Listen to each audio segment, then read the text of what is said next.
말씀 읽겠습니다. 出エジプトの20章12節です。 출애굽기 20장 12절입니다. ハイデルベルクの10回の第5回です。 하이델베르크 요리문답 10계명 중에 제 5계명입니다. 父と母を敬え。 어머니와 아버지와 어머니를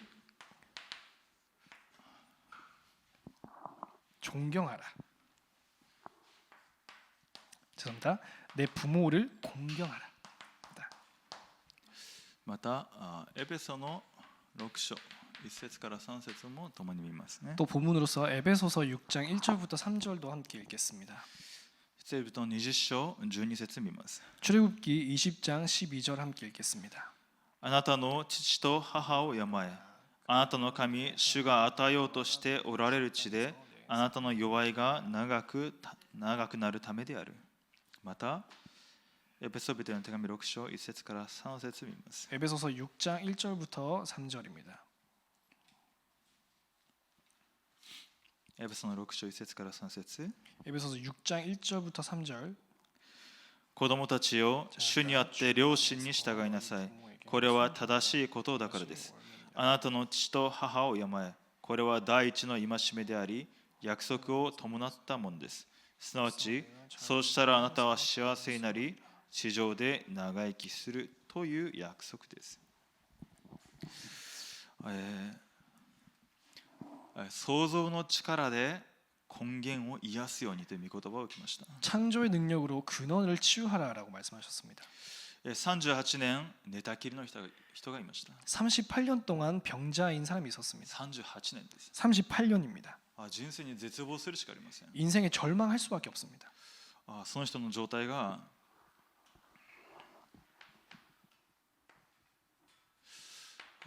迷信にとらわれていました。 그 병자의 상태가 미신에 붙잡혀 있었습니다. そしてその人の状態が完全な無能の状態です。 그리고 그 사람의 상태가 완전 무능한 상태입니다. もう人生完全に不可能だと思って諦めてるわけです。 자기 인생이 완전 불가능하구나라고 포기한 것이죠. ですのでイエス様が来られて良くなりたいのかと答えられた時に私がもうその池の中にさざ波が起きた時に池に入ることができないのですと答えるわけですね。 그래서 예수님께서 그 병자에게 오셔가지고 나아지고 싶으냐라고 물어보셨을 때 그 환자는 나를 그 못에 넣어주는 사람이 없다 그런 식으로 대답을 하는 것이죠. この世の流れにとらわれているわけです。 이 세상 흐름에 붙잡혀 있는 것입니다. 自分自身の運命にとらわれています。 나 자신의 운명에 붙잡혀 있는 것입니다. ですので自分自身の限界にとらわれてどうすることもできません。 그리고 나 자신의 한계에 부딪혀가지고 어떻게 할 수도 없습니다. その38年、原因は書かれていませんけれどもどうすることもできないその人にイエス様が来られたわけです。 그 38년간 원인도 모르는 그 상태에 예수님께서 찾아오시는 것입니다. それをもって超越的な恵みと言われました。 그것을 가리켜서 초월적인 은혜라고 말씀하셨습니다.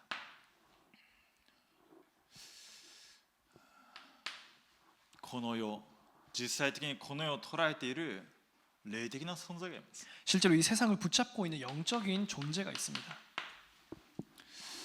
この世の流れ、不従順の霊ですね。 이 세상의 흐름 불순종의 영들입니다. どうするともできない地獄が運命づけられているものです。 어떻게 할 수가 없는 지옥이 그 운명이 되었습니다. 私たちはどうすることもできない神様から離れた罪の中でさまようしかない限界が持っているものです。 그리고 어떻게 할 수밖에 없는 하나님을 떠나서 헤맬 수밖에 없는 그 죄 속의 한계 속에 있는 것입니다. 38年寝たきりの人の問題だと思いますか。 38년간 누워 있었던 그 사람의 문제일까요? すべての人間の問題だったということです。 모든 사람의 문제가 그렇습니다. 私の問題だということです。 나의 문제였다는 것입니다. その人にキリストが来られたわけです。 그런 사람에게 그리스도께서 오십니다. 何のためですか。 무엇을 위해서입니까? 誠の王としてサタンを打ち砕くために、 참된 왕으로서 사탄을 멸하기 위해서 神の子が来たのは悪魔の仕業を打ち壊すためであると、 하나님의 아들이 오신 것은 마귀의 일을 멸하려 하심이니라. 誠の王として 참된 왕으로서 私たちをサタンとこの世の流れにとらわれたその状態から解放してくださったわけです。 우리를 사탄과 그 세상에 붙잡혀 있는 우리를 해방시키려고 오신 것입니다. 地獄が運命づけられた私たちです。 지옥이 운명이었습니다.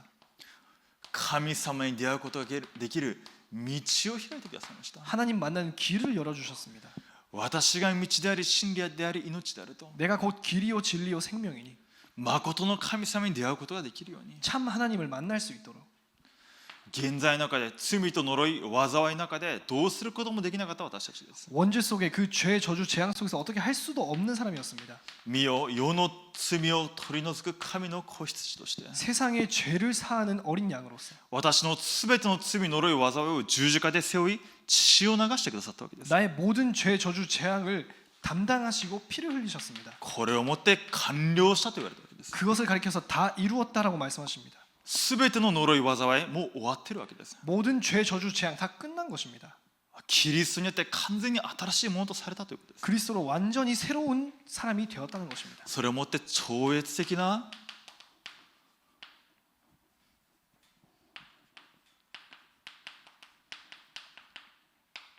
恵みということです。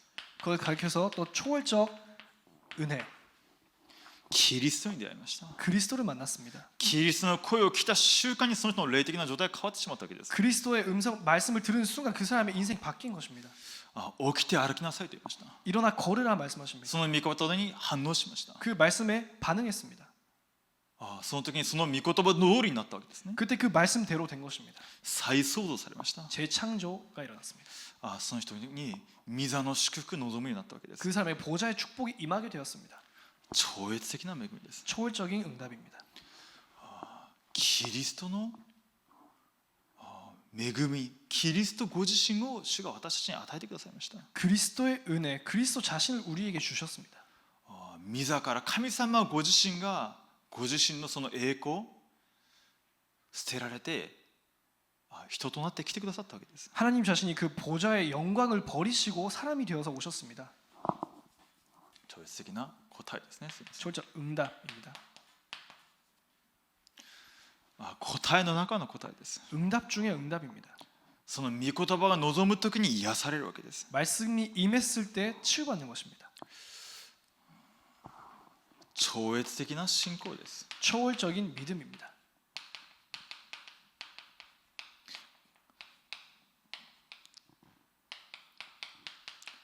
この方が誠の神様であられるということです。 그분께서 참 하나님이시라는 것입니다. 神様ご自身です。 하나님 자신입니다. 主の主ですね。 주의 주입니다. すべての権威はこの方から発せられたものです。 모든 권세는 이 분으로부터 나온 것입니다. 今日すでに超越的な恵みの中にいる私たち、 오늘 이미 초월적인 은혜 속에 들어있는 우리가 その神様が願われていること、 하나님께서 원하시는 것, その第10回の中の第5回を共に見ていきますね。 10계명 중에 제5계명을 함께 보겠습니다. 問いの104です。 제104문입니다. 第5回で神は何を望んでおられますか。 제5계명에서 우리를 향하신 하나님의 뜻은 무엇입니까? 私が私の父や母、またすべて私の上に立てられた人々にあらゆる敬意と愛と誠実とを示し、すべての良い教えや懲らしめにはふさわしい従順をもって服従し、彼らの家計をさえ忍耐すべきであるということです。なぜなら神は彼らの手を通して私たちを治めようとなさるからです。序論でありながら結論的な話をします。 서론이자 결론적인 이야기를 드리겠습니다. 超越的な恵みを与えられました。 초월적인 은혜를 주셨습니다. そして超越的な答えの中に私たちがもう導かれているものですね。 그리고 이미 우리가 초월적인 응답 속으로 인도를 받았습니다. 神様は私たちをその恵みの中で福音の人になることを願っておられます。 하나님께서 그 은혜 가운데서 우리가 복음의 사람이 되기를 원하십니다. 福音が知識ではなくて実際的に福音化されることを願っていらっしゃるということです。 지식적인 것이 아니라 실제로 복음화 되기를 원하십니다. 福音の人格、器を備えることを願っておられます。 복음의 인격 그 그릇을 갖추기를 원하십니다. ですので何を願われているかというと、 그렇게 무엇을 원하시느냐? 私たちの日々の生活すべてのことを通しながら福音が刻印されることを願っています。 우리의 일상생활을 통해서 복음이 각인되기를 원하십니다. 私たちの生活の中で福音が刻印されることを願っているわけです。 우리의 삶 속에서 복음이 각인되기를 원하시는 것입니다. そして福音の中で根を下ろすように、 그리고 복음 가운데서 뿌리를 내리도록 私たちが創世記3章6章11章の中から抜け出して私たちの動機が福音となるように、 창세기 3장, 6장, 11장에서 빠져나와서 우리의 동기가 복음이 될 수 있도록 そして私たちの生活すべてを通して福音が現れるように、 그리고 나의 삶 모든 부분을 통해서 복음이 나타나도록 これを神様は願われています。 하나님께서 그것을 원하십니다. 実際的に福音の中で私自身が癒されて生かされて、そして福音が私たちのものとなってそれが現れることを願っておられるということです。 말하자면 실제적으로 내가 복음 안에서 치유받고 복음에 각인되고 뿌리 내려서 우리의 삶을 통해서 복음이 나타나는 것을 원하고 계신다라는 것입니다.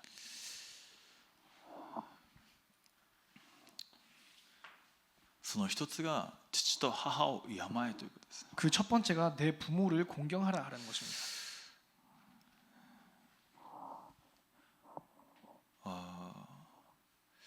なぜ父と母を敬えと言いますか？ 왜 부모를 공경해야 할까요? なぜだと思いますか？ 왜 그렇게 말씀하셨을까요? 私自身がこの父と母を敬えと言ったときに少しチクッとくるようなそういう存在ですね。 제 자신이 이 부모를 공경하라라고 말씀을 들었을 때 이렇게 뭔가 찔리는 게 있습니다.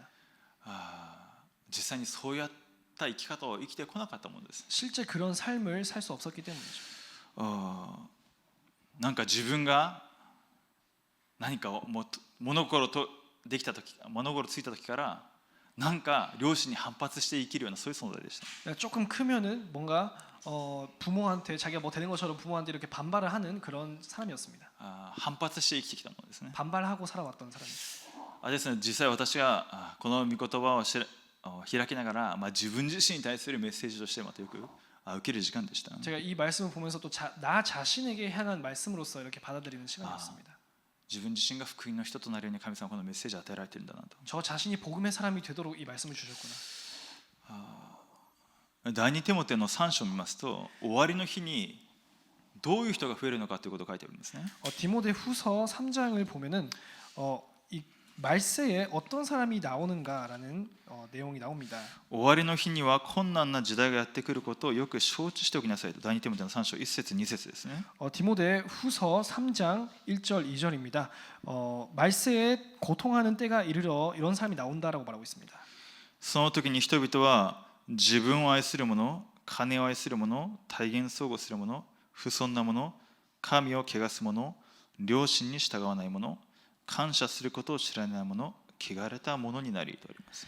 사람들이 자기를 사랑하며 돈을 사랑하며 자랑하며 교만하며 비방하며 부모를 거역하며 감사하지 아니하며 거룩하지 아니하며 무정하며 원통함을 품지 아니하며라고 나옵니다. 罪の始まりというのがサタン自身が高ぶって神様に自分がもっと礼拝されるべきじゃないか、そういうふうに考えたことですね。 죄의 시작이라는 것이 사탄이 교만해져서 하나님보다 내가 더 예배를 받아야 하지 않을까라고 생각을 한 것이죠. 罪の始まりというのは的外れという意味があります。 죄의 시작은 방향성이 틀렸다라는 의미가 있습니다. また自分のいるべき場所から外れたという意味がありますね。 또 자기가 있어야 할 그 자리를 벗어났다라는 뜻이 있습니다. 終わりの日になればなるほど自分自身が高ぶって、そして自分のいるべき場所を失って高ぶろうとするものが増えるということです。 말세가 오면은 자기 자신이 교만하여져서 자기의 위치를 잃어버리는 자들이 생긴다는 것이죠.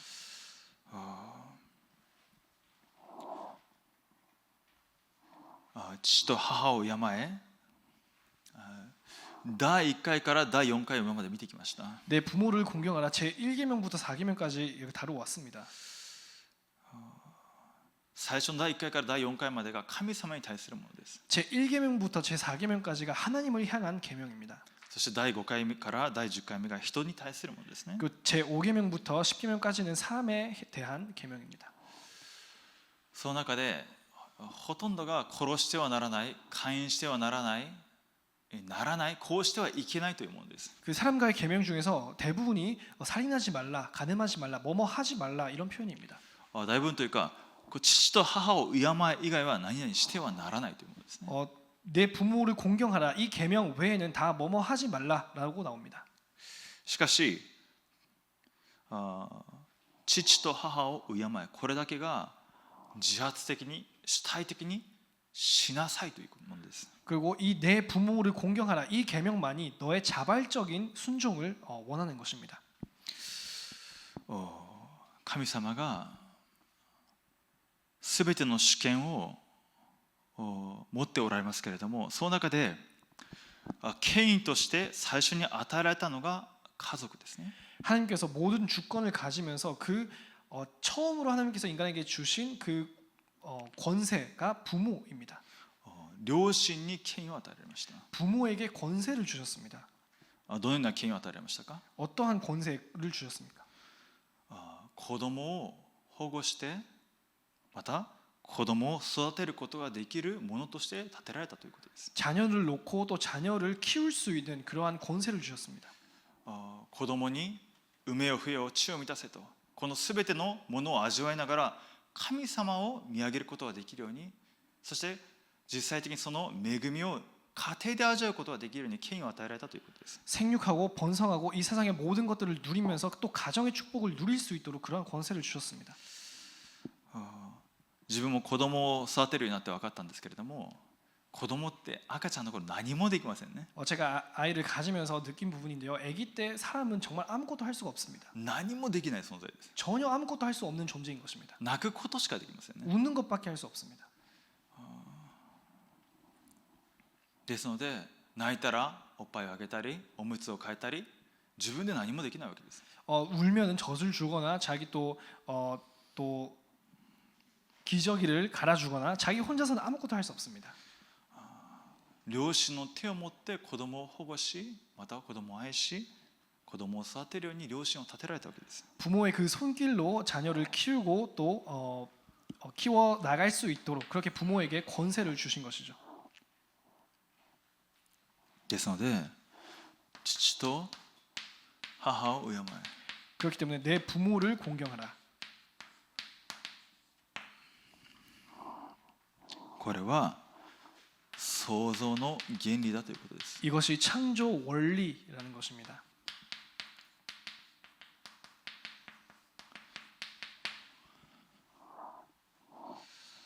アダムとエヴァを作られました。 아담과 하와를 만드셨습니다. そしてアダムを家長としたわけですね。 그리고 아담이 가장이 된 것이죠. そしてエヴァはそれを助けるものとされたわけです。 그리고 하와는 그것을 돕는 배필이 되었습니다. その中で両親を持って子供を育てるように、 그 가운데서 양심적으로 또 자녀를 키울 수 있도록 これ自身が創造の原理です。 그거 자체가 창조 원리입니다. しかしながらこの父と母を敬えというその敬う対象が両親だけを言っているものではありません。 하지만 이 계명에서 말하는 부모를 공경하라는 것이 공경의 대상이 부모뿐만이 아닙니다. ローマ書13章にあるように 로마서 13장을 보면은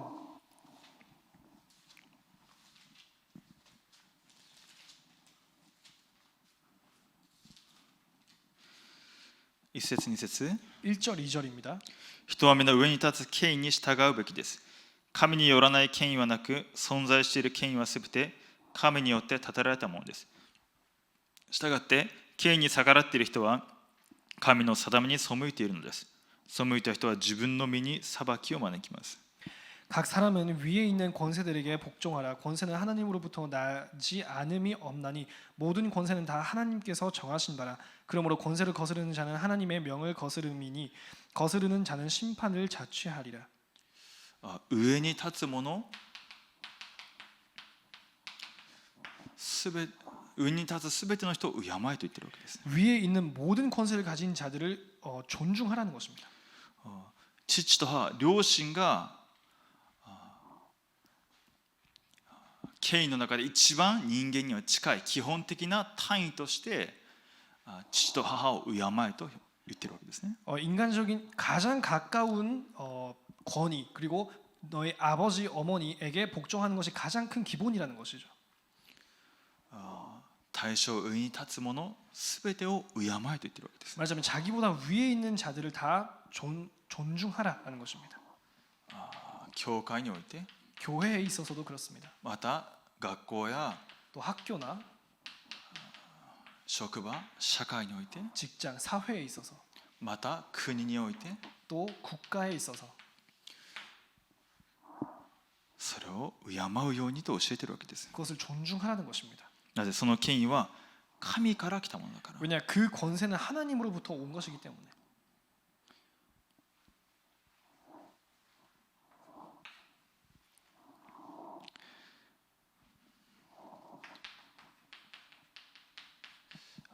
では敬うということに関しての範囲があります。 그렇다면 공경하라라는 것의 범위가 무엇일까요? その権威はすべて三位一体の神様から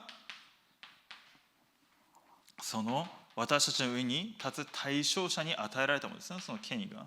그 권세라는 것은 권세, 권위라는 것은 모든 것이 삼위일체 하나님으로부터 그 사람에게 주어진 것이라는 것이죠.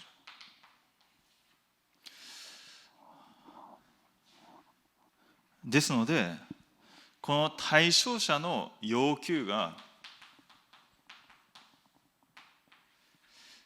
三位一体の神様の願いと合わないんであれば、それに関して私たちはその要求に従う必要はなくなります。 그렇기 때문에 그 권세자의 요구가 삼위일체 하나님의 뜻과 맞지 않는 것이라면 그 요구에는 우리가 순종할 필요가 없는 것입니다. ですので聖書の中で王が偶像を作った時にはシャデラク、メシャク、アベデネゴ、またダニエル拝まないわけです。 그렇기 때문에 성경에서 예를 들자면 왕이 우상 숭배를 했을 때는 다니엘과 샤드락, 메삭, 아벳느고는 그거에 순종하지 않았습니다. 日本が韓国に対して天皇崇拝を強要した時にはそれには従わないわけです。 일본이 조선 땅의 사람들에게 우상 숭배, 천황 숭배를 강요했을 때 거기에 따르지 않는 것입니다. すべての権威は主から出ているものなので、 모든 권세 권위는 주로부터 나오는 根 것입니다. 源的に主の願いに中に従っていくのが私たちです。 근원적으로 하나님의 뜻을 따르는 것이 우리의 순종하는 것입니다. その中で神様の願いに合う、またそこにそぐわない限り私たちはそこに従順するということです。 그렇기 때문에 그 기본적으로 하나님의 뜻에 맞거나 또 하나님의 명을 거스르지 않는 것에 있어서는 우리가 그것을 순종하고 존중해야 된다는 것입니다.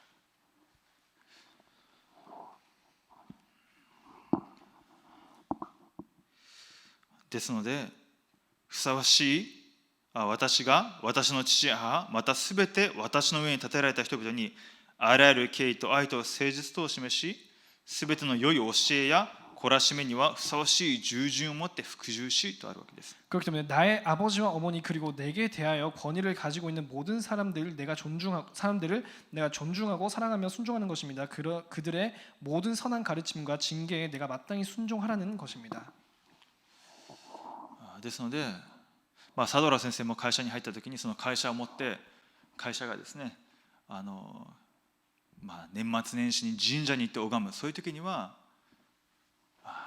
できませんできませんとかですねそういうふうに言うんではなくて、その人たちを権威を認めて、その人たちに誠実に忠実に会社はこういうことを願っていますけど私はクリスチャンですので神様の一番願いであるそして神様一番忌み嫌う偶像崇拝、それだけは私はすることはできないけれども会社を置いて私の信じる神様に向かって祈ります。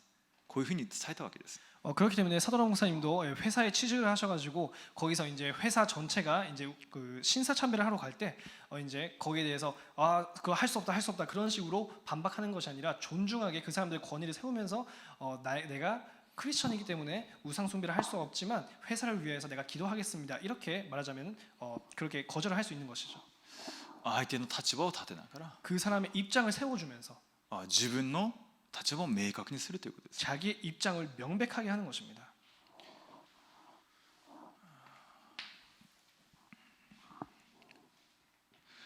そして彼らの家計をさえ忍耐すべきであるということですと。 그리고 이어서 또한 그들의 실수할 때에 내가 인내해야 하는데라고 나와 있습니다. 家計、弱さと書きますけれども、 실수 말하자면 약함이죠.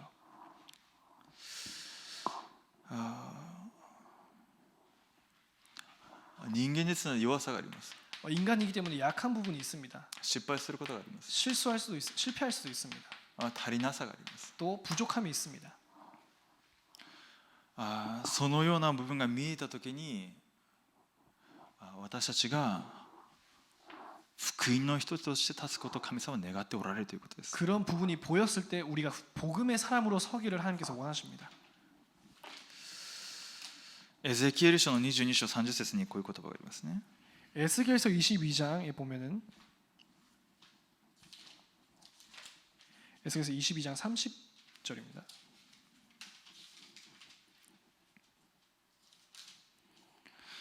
에zekiel の22章30節 에스겔서 22장 30절입니다. 私はこの国を滅ぼさないように、私はこの国のために私の前で石垣を築き、破れ口を修理する者を彼らの間に探し求めたが見つからなかった。 이 땅을 위하여 성을 쌓으며 성 무너진 데를 막아서서 나로 하여금 멸하지 못하게 할 사람을 내가 그 가운데서 찾다가 찾지 못하였으므로. 石垣の中にほころびがあったりすると、そこに集中攻撃するわけですね。 성 가운데 무너진 부분이 있으면 그 부분에 집중 공격을 하는 것이죠. 私たちが人の弱さを見たときに、そこがずっと目につくわけです。 우리가 사람이 약함이 보였을 때 그 부분이 계속 눈에 거슬리는 것입니다. 教会の中で何か牧会者上の人が失敗したときには、たくさんの人たちがそこに関してああだこうだ言ったりするわけですね。 교회 안에서 목회자분이 뭔가 실수를 했을 때 그 부분에 대해서 또 많은 사람들이 뭐냐 말을 합니다.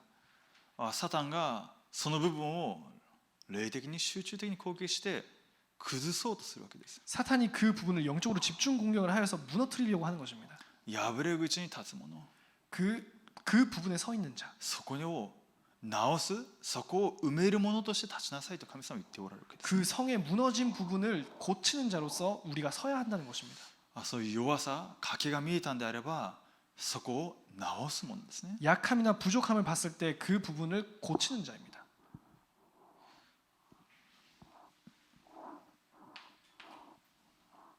ですので、マタイの5章9節、 平和を作る者は幸いですとイエス様ご自身が言われています。 그렇기 때문에 마태복음 5장 9절에 화평하게 하는 자는 복이 있나니라고 말씀하십니다. サタンが集中するそのような攻撃の中で、その破れ口、そのほころびをついてまたいろいろ話して、それを拡大させていくものではなくて、それを収めるものとして、 사탄이 그 허점을 노려서 공격하는데 그것을 더 크게 하는 것이 아니라 그 부분을 치유하는 또 고치는 사람으로.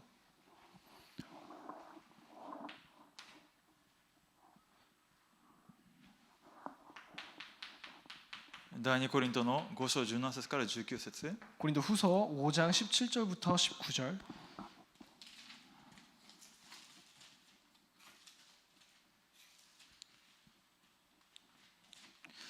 第2コリント5章17節有名ですね。 고린도 후서 5장 17절 유명한 부분입니다. 誰でもキリストのうちにあるなら、その人は新しく作られたものです。古いものは過ぎ去ってみよう、すべてが新しくなりました。18節19節、これらのことはすべて神から出ているのです。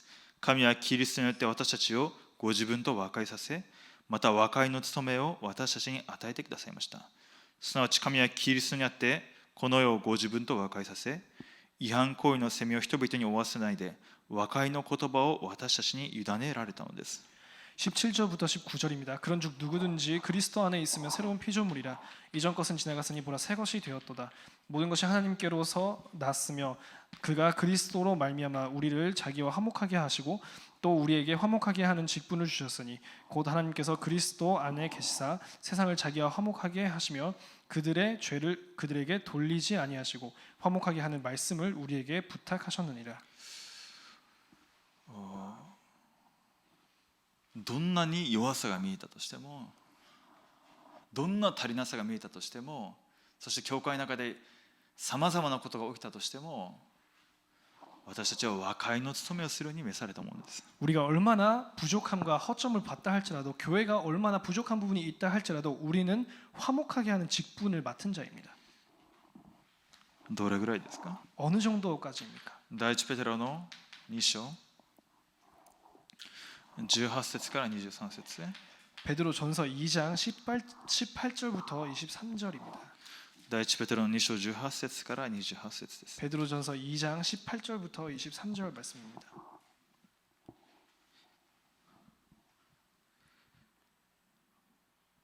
しもべたちを尊敬の心を込めて主人に服従しなさい。善良で優しい主人に対してだけでなく、横暴な主人に対しても従いなさい。人がもし不当な苦しみを受けながらも、神の前における良心のように悲しみをこらえるなら、それは喜ばれることです。罪を犯したために打ち叩かれて、それを手吉なんとからといって何の誉れになるでしょう。けれども善を行っていて苦しみを受け、それを耐え忍ぶとしたら、それは神に喜ばれることです。あなた方が召されたのは実にそのためです。キリストもあなた方のために苦しみを受け、その足跡に従うようにとあなた方に模範を残されました。キリストは罪を犯したことがなく、その口に何の偽りも見出されませんでした。罵られても罵り返さず、苦しめても脅すことをせず、正しく裁かれる方にお任せになりました。 사원들아 범사에 두려워함으로 주인들에게 순종하되 선하고 관용하는 자들에게만 아니라 또한 까다로운 자들에게도 그리하라. 부당하게 고난을 받아도 하나님을 생각함으로 슬픔을 참으면 이는 아름다우나 죄가 있음에 매를 맞고 참으면 무슨 칭찬이 있으리요. 그러나 선을 행함으로 고난을 받고 참으면 이는 하나님 앞에 아름다우니라. 이를 위하여 너희가 부르심을 받았으니 그리스도도 너희를 위하여 고난을 받으사 너희에게 본을 끼쳐 그 자취를 따라오게 하려 하셨느니라. 그는 죄를 범하지 아니하시고 그 입에 거짓도 없으시며 욕을 당하시되 맞대어 욕하지 아니하시고 고난을 당하시되 위협하지 아니하시고 오직 공의로 심판하시는 이에게 부탁하시며. ですので、善良で優しい良い主人、上に立ったものではなくて、自分を忌み嫌う、また自分に害を与えるようなものであったとしても、イエス様がなされたように、罵られても罵り返さず、苦しめられても脅すことをせず、すべて正しく裁かれる方にお任せになったと。 그렇기 때문에 선하고 관용하는 그런 주인에게만 하는 것이 아니라 또 까다롭고 나에게 해를 끼치는 그런 주인 앞에서도 참으라. 그러면은 왜냐? 그것이 아름답고 또 오직 공의로 심판하시는 하나님에게 맡기라는 것입니다. 裁くのは主であるということです。 정죄하시는 이는 심판하시는 이는 주님이시라는 것입니다. 私たちは上に立った権に従う者として召されました。 우리는 위에 서 있는 그 권위에 따르는 자로서 부르심을 받았습니다. その弱さが見えましたか？ 그 약함이 보였습니까? その人の足りなさ見えますか？ 그 사람의 부족함이 보입니까? それを私たちは補って、むしろその中に立って使えていくものです。 우리가 그 부분을 치유하면서 도와주면서 말하자면 쓰임 받는 그런 자입니다. すべて裁くのは主だからです。 심판하는 이가 주이십니다. 上からの権威に従うこと自身が神様の方法です。 위로부터 주신 그 권위를 따르는 것이 하나님의 방법입니다. なぜなら神は彼らの手を通して私たちを治めようとなさるからです。 왜냐 그것은 하나님께서 그들을 세워 우리를 다스리시기 때문입니다. マタイの22章21節。 마태복음 22장 21절.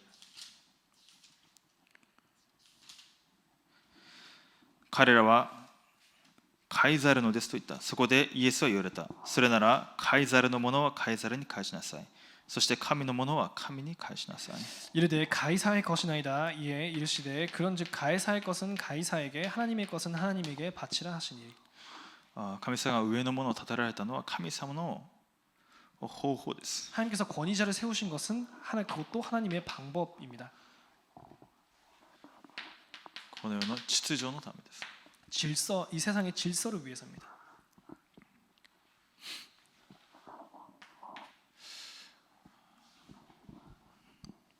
私たちの光の経済を奪っていく税金、国の税金、もうこれはサタンだと言って税金を納めなかったら、これはもう教会がとんでもないものとして見られますね。 그 나라가 세금을 요구할 때 그것이 우리의 빛의 경제를 뺏어가는 사탄의 그런 방법이다 이런 식으로 하면서 세금을 내지 않으면 교회가 큰 어려움을 겪겠죠. この世の秩序を乱してしまいますね。 왜냐하면 이 세상의 질서에 어긋나기 때문입니다.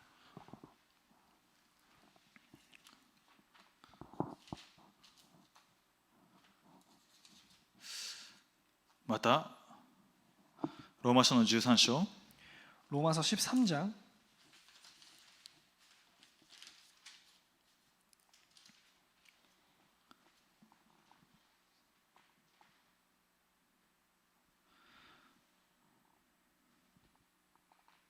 1節から3節ですね。 1절부터 3절입니다. 人は皆上に立つ権威に従うべきです。神によらない権威はなく、存在している権威はすべて神によって立てられたものです。したがって、権威に下がっている者は神の定めに背いているのです。背いた人は自分の身に裁きを招きますと。 각 사람은 위에 있는 권세들에게 복종하라. 권세는 하나님으로부터 나지 않음이 없나니 모든 권세는 다 하나님께서 정하신 바라. 그러므로 권세를 거스르는 자는 하나님의 명을 거스름이니 거스르는 자들은 심판을 자취하리라. すべての権威は主が立てたということです。 모든 권세들이 하나님께서 세우신 권세라는 것입니다. ですので、それに背くというのは神様に背くということになってしまう。 그렇기 때문에 그것을 거스른다라는 것은 하나님의 말씀을 거스른다라는 것입니다. ですので、自分の身に裁きを招くと書いてあるわけです。 그렇기 때문에 자기 자신에게 하나님의 심판을 자취하는 것이다. 特に両親との関係において私たちが幼い頃から一番近くにいるのでさまざまな影響を受けてきますね。 특히 부모님과의 관계에 있어서 우리가 가장 어릴 때부터 관계가 있기 때문에 수많은 부분을 보게 되죠. 私自身も牧会者の下で生まれたので礼拝中に寝たりですね、それがもう生活の中で当たり前になっていました。 제 자신이 그 목회자 가정에서 태어났기 때문에 예배 중에 잔다라는 것은 너무 당연시 해왔습니다. 牧師先生上からのものを尊重しないような体質になったわけですね。 목사님이라는 위로부터 권세를 받은 그 목사님을 존중하지 않는 그런 체질이 된 것이죠. 知らぬ間にそれが自分の生活の中に刻印されているわけです。 모르는 사이에 그것이 내 안에 각인되어 있었습니다. こんなことであれですけれども、昔、ちょっと前にですね、海外指名者が集まって劉先生の部屋で劉先生の前でメッセージを受ける時間がありました。 이런 말씀을 드리면 좀 그렇지만 꽤 전에 해외 사명자들이 류광수 목사님께서 이렇게 특별 강의를 하신다고 해서 류 목사님과 함께 그 강의를 듣는 그런 시간이 있었습니다. 私は同会長の先生じゃないですか。 말하자면 우리 당회장 선생님이지 않습니까? 목사님이지 않습니까? その前で私がこうやってもうね、その先生が目の前でメッセージをしてこうやってもう意識を飛ばしたわけですね。 그 가장 앞자리에서 류 목사님 눈 앞에서 완전 의식이 날아간 거죠. 자고 있었습니다. それを見た横に佐藤原先生が本物だと言ったみたいです。 그것을 보던 사도라 목사님께서 와 이거는 진짜다라고 말씀하셨습니다. それぐらい自分の中で牧師先生、そして主から立たれたその牧師先生に対する権威、その尊ぶ、そしてそのメッセージに対するその中心が自分の中で崩れていたということですね。 맞으면 그 정도로까지 하나님께서 주신 권세로 세워주신 그 목사님을 존중한다라는 의식이 그게 부족했다는 것이죠. それぐらい足りないものです。 그 정도로 제가 또 부족한 사람입니다. ですので両親から受けたものというのが両親との関係の中でというのがその人にすごい実は知らないで刻印されているわけですね。 부모님과의 관계라는 것이 사실상 그 사람에게 엄청 많이 각인되어 있습니다. そして両親が完全な福音の中で召されてきた人は本当に感謝ですけれども、そういう方が日本の現場でどれぐらいいますか？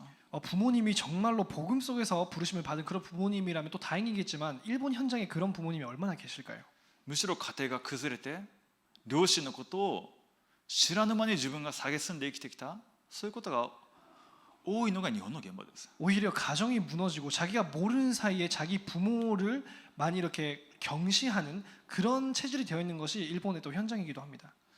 ああ、こういう親にはなりたくない、 이런 부모가 돼서는 안 된다. こういう親になっちゃいけない、 이런 부모가 돼서는 안 되는 것이다. こういう家庭になるんだったらもう自分は結婚しない、 이런 가정을 만들 바에야 나는 결혼하지 않을 것이다. ああ、そういう人を自分は見てきましたね。 그런 말을 하는 사람들을 제가 많이 봐왔습니다. 父と母を敬え、 너의 부모를 공경하라. その流れを断ち切りなさいということです。 그 흐름을 끊어라는 것입니다. 誠の福音の中での家庭、誠の福音の中での人格回復しなさいということです。 참 복음 가운데 있는 가정, 참 복음 가운데 있는 인격을 회복하라는 것입니다. その流れをあなたはもうそこあなたで止めなさいと言ってるわけ。 그 흐름을 너에 대해서 이제 끊으라는 것이죠. あなたを通しては福音が見えるように、 너를 통해서는 복음만 보이도록 上からの権威、それを持って尊ぶことができる、次世代を立てることができるように、 위에서 주어진 그 권세, 권위에 존중할 수 있는 후대들을 키워갈 수 있도록 神様を信じて、神様から与えられた、上から立てられたものを忠実にまた使いながら福音を福音らしくするものとなりなさいと言っているわけです。 하나님을 믿고 그러므로 하나님께서 주신 그 권세를 존중할 수 있고 그것으로 복음을 나타내는 사람이 되라는 것입니다. ですので、両親に対して傷がある、 그렇기 때문에 부모님에게 상처가 있다. むしろ私たちがその人を置いて心に抱いて祈る必要があるでしょう。 오히려 그것을 마음에 품고 기도할 필요가 있겠죠. もしそういう軽視するような蔑視するような思いが昔そして今まであったんであれば、主の前に、そして両親に申し訳なかったと謝る必要もあります。 자기 자신 마음속에 부모님을 되게 가볍게 여기거나 그렇게 낮게 보는 그런 마음이 있다면은 그거는 죄송하다는 마음으로 또 사과할 필요가 있겠죠. なぜ？神様が立てたからです。 왜냐 하나님께서 세우셨기 때문입니다. エペソの6章6節から7節。 에베소서 6장 6절에서 7절까지.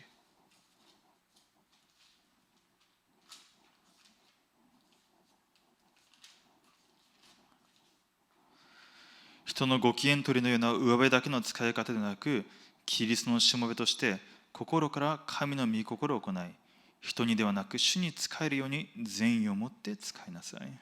눈 가림만 하여 사람을 기쁘게 하는 자처럼 하지 말고 그리스도의 종들처럼 마음으로 하나님의 뜻을 행하고 기쁜 마음으로 섬기기를 주께 하듯 하고 사람에게 하듯 하지 말라.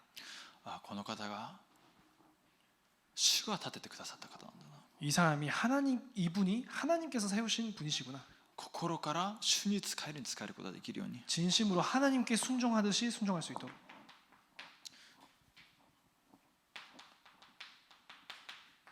心から仕えることができるように。 진심으로 순종할 수 있도록. すべてが今までの過去のすべてを通して、だから私に福音が刻印が必要なんだな。 내 과거의 모든 것을 통해서 그래서 나에게 복음이 필요한 것이구나. 本当に私自身に福音に根が折れることが必要なんだな。 정말 나 자신이 복음의 뿌리 내리는 것이 필요한 것이구나. すべて私たちを福音の人とするように神様が許された過程です。 모든 과정이 내가 복음의 사람이 될 수 있도록 하나님께서 허락하신 과정입니다. 福音の人となるように、 복음의 사람이 될 수 있도록. 福音が私たちを通して見えるように、 우리를 통해서 복음이 보일 수 있도록. その私たち結論ですけれども、 우리의 결론입니다. 私たちが神様の神殿とされているからです。 우리가 하나님의 성전이 되었기 때문입니다. キリストにある私、聖霊なる神様と共におられます。 그리스도께서 또 우리와 성령으로 함께 하십니다. 命の神殿とされたものです。 생명의 성전 삼으셨습니다. その私たちを通して、福音となった私たちを通して、この福音の恵みと力が237に現れるので、 복음으로 된 우리를 통해서 237에 복음이 증거될 수 있도록 実際に福音の人と私たちを通して崩れていた日本の現場、家庭癒されるようになるので、 복음의 사람이 된 우리를 통해서 실제로 일본의 가정과 현장이 살아날 수 있도록 どんな崩れた家庭の中でも福音を再創造するんだな。 어떠한 무너진 가정이라 할지라도 복음으로 재창조하기 때문입니다. むしろ自分に傷を与えた、自分を虐待した、そういった親であったとしても使えて、むしろ祈って、むしろその人を助けることができるものとして、 나에게 상처를 줬거나 아니면 나를 학대했던 그런 부모라 할지라도 오히려 그 사람을 위해서 기도해주고 살릴 수 있도록 教会はどんな人が来たとしても癒されて生かされるところです。 교회라는 것은 어떤 사람이 온다 할지라도 살아나고 치유되는 곳입니다. 自分をどんなに傷つけた人が教会に来たとしても、教会に来て癒されて生かされるべきです。 나에게 얼마나 상처를 준 사람이 교회에 온다 할지라도 그 사람을 살리고 치유해야 하는 것입니다. キリストは自分を迫害し、罵り、唾をかけたその人たちを置いても祈った方ですね。 왜냐 그리스도께서는 자신을 욕하고 핍박하고 침을 뱉은 그 사람들을 위해서 기도하십니다. その人の罪をも背負われて十字架で死なれたわけです。 그렇게 한 그 사람들의 죄까지 짊어지시고 십자가에서 죽으십니다.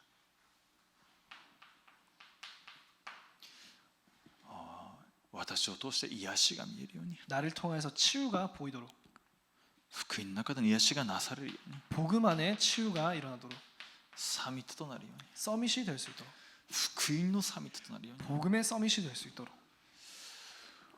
父と母を敬え、 내 부모를 공경하라. 福音の人となることを神様は願われています。 복음의 사람이 되기를 하나님께서 원하십니다. 本当にこの時代に神様は立てられた権威、それに使える人となるように、 이 시대에 하나님께서 세우신 권위에 순종하는 자가 될 수 있도록 福音が深く刻印され根を下ろし、福音の人と私たちがなるようにこの時間祈りたいと思います。 복음이 깊이 각인되어서 복음의 사람이 될 수 있도록 이 시간 함께 기도드리겠습니다. 父なる神様、感謝いたします。 하나님 아버지 감사드립니다. 超越的な恵みの中で私のすべての罪、呪い、災いを背負ってくださったことを感謝いたします。 초월적인 은혜 가운데 우리의 모든 죄, 저주, 재앙을 짊어지심에 감사드립니다. 福音の人となることができますように、 복음의 사람이 되게 하여 주시옵소서. 福音の人となることができるぐらい福音が刻印され根を下ろし体質となりますように、 복음의 사람으로 될 만큼 복음이 나에게 각인되어서 뿌리를 내리고 우리 체질이 되게 하여 주시옵소서. その福音の恵みを持って上に立てられたすべての人を真心を持って使えるものとさせてください。 그 은혜 받은 자로서 내 위에 세우신 모든 권세와 권위에 순종하면서 섬기는 자가 되게 하여 주시옵소서. 感謝し、主イエスキリストの皆によってお祈りいたします。 감사드리며 우리 구주 예수 그리스도 이름으로 기도드립니다. 아멘. 아멘.